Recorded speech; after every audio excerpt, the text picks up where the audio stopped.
Hi, it's Alistair again. One of the things I've been looking forward to doing is expanding on my thoughts of looking at how people develop arguments or put forward what they claim to be facts. They may actually be facts.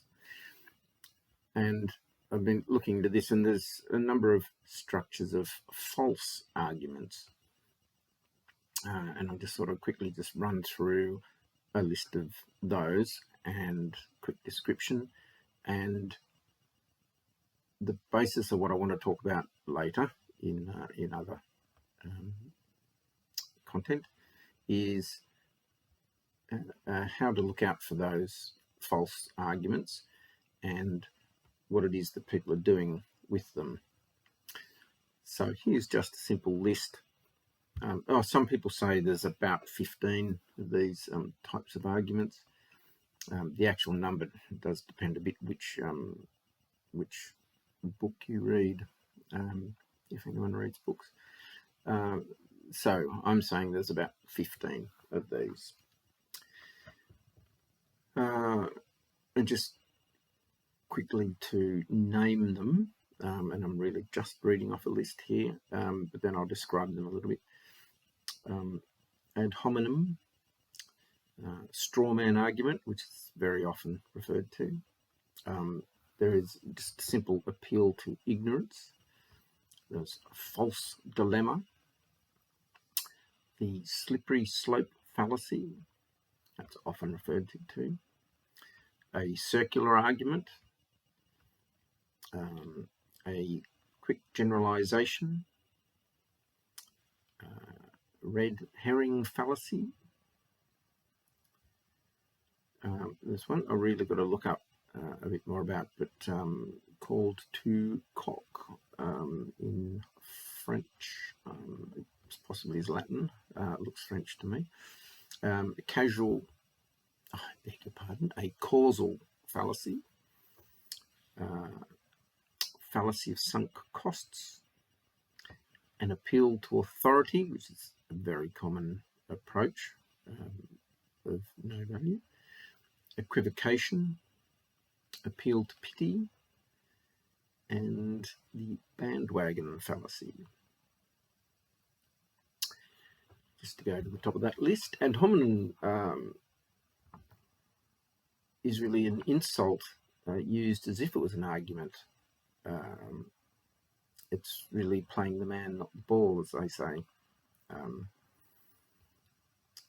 So it's unrelated to the truth of the matter, but it's about the opposition, the person presenting the other point of view. The strawman argument that's very common is where someone attacks a point of view or position that the opponent isn't really arguing. So they've kind of changed what it is the opponent is saying and attacking that as if that is the point. An appeal to ignorance isn't proof of anything except that it really proves you don't know something. So they're putting forward a point of fact that isn't a fact. Or a fact that they don't know of something. The other thing may exist, but they didn't know it. They act as if it's not real because they don't know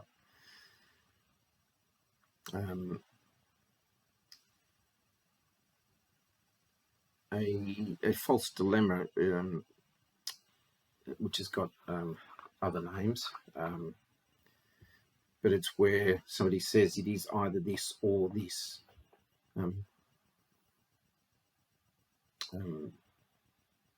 Are you a good person, or did you commit this murder? It's not really a true dilemma, and in fact there's a whole range of possibilities in many cases. So that's not a real dilemma. It's not one thing or the other.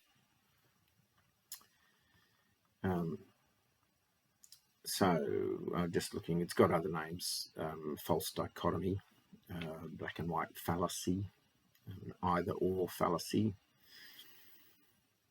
There's a common thing called the slippery slope fallacy, which suggests that some terrible outcome will happen if you just start with this first step, when there's not really a link to it. It seems like, yes, there'll be a logical degradation from some position down to some terrible conclusion if you only take this first step on the slippery slope.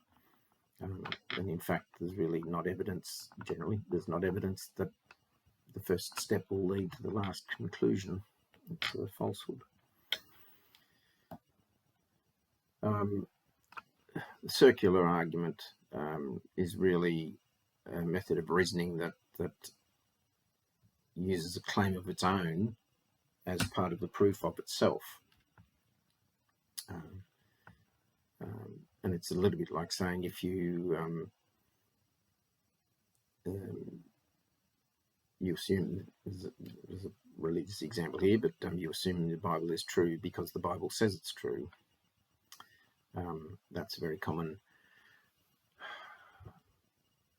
argument used in religion, whether the religion is true or not, or the particular faith, or a claim within it. But to say that it is true because it says it is true does not help anyone. Really, you can have a quick generalization which makes a statement which may even be partially true, or seem true, certainly apparently true. It's a very quick thought based on stereotyping or some overstatement or exaggeration. It's really put forward in an argument, but there's no evidence to support it. A different thing is a red herring fallacy, which really is a distraction from the real argument.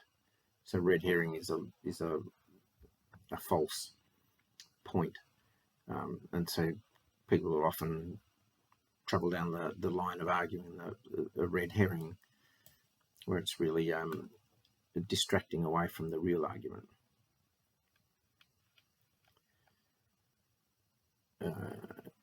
Here we go to Quoque, which is TU, a separate word, QUOQUE. And I think it means words to the effect of "you are to blame," but it's an attempt to divert blame. It's really just distracting from the actual problem. Its purpose is to distract.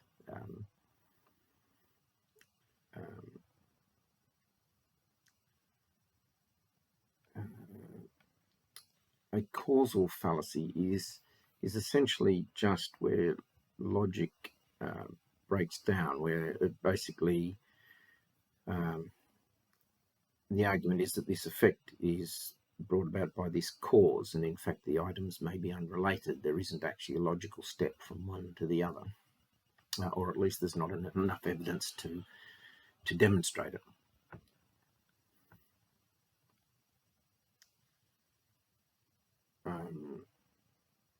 I think the same thing really is, or a similar thing is post hoc fallacy,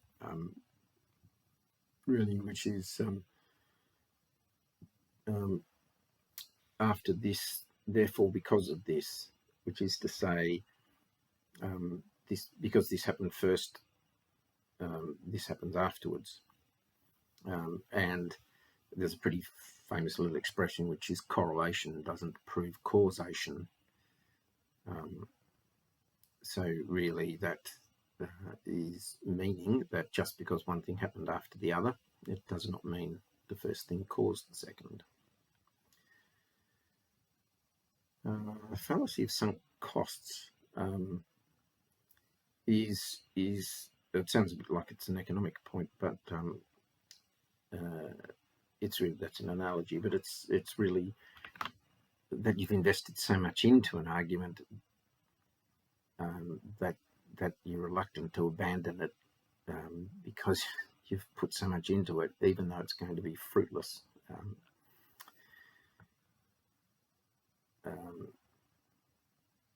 An appeal to authority, really this is about a misuse of authority, because one could appeal to an appropriate authority, but that is where you say, some famous actor promotes this point of view. Well, the fact that they're famous, the fact that they're an actor, doesn't actually give any evidence that the point is true. It's pretty often used for advertising, but also for political arguments.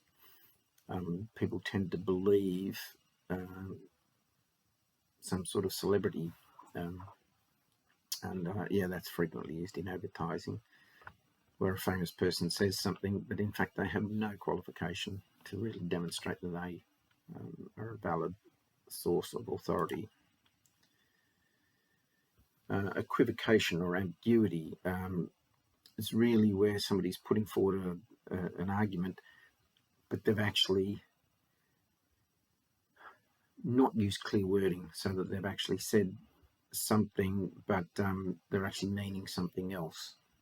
There might be, it could be deliberate to confuse or deceive somebody, where you think that they're trying to say something, but actually their wording really means a different thing, or their wording allows for a different meaning. And really, yes, if that's deliberate, it's a complete falsehood.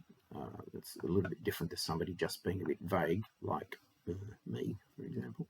But being just vague is not quite the same thing. We're really talking about an intentional strategy to win an argument by leaving ambiguity, or leaving multiple meanings, so that somebody thinks they've come to a conclusion, but the arguer says, actually, that wasn't what we said in the argument, it was this different conclusion. People do appeal for pity to win an argument, really. They argue for compassion. Really, it's not relevant. It's actually equated with ad hominem, that is to say, that's about attacking the person, but the appeal to pity is almost the opposite, is asking for sympathy, and so agreeing with the point of view. It's actually got nothing to do with the truth of the point of the view.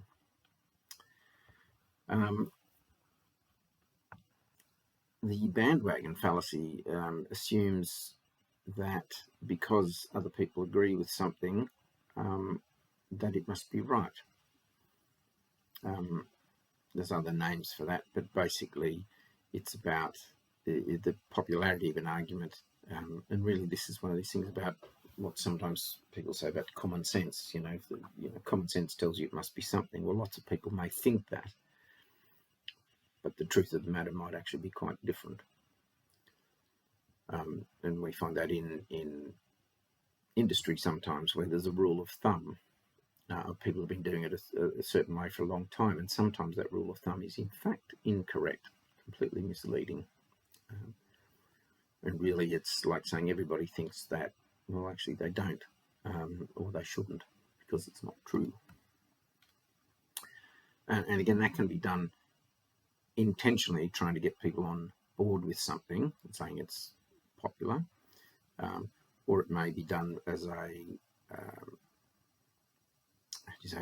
accidental point, that they think because many other people seem to say this, because it seems popular, or it's promoted as if it's popular point of view, it must be correct. 1,000 people can't be wrong. Well, they can.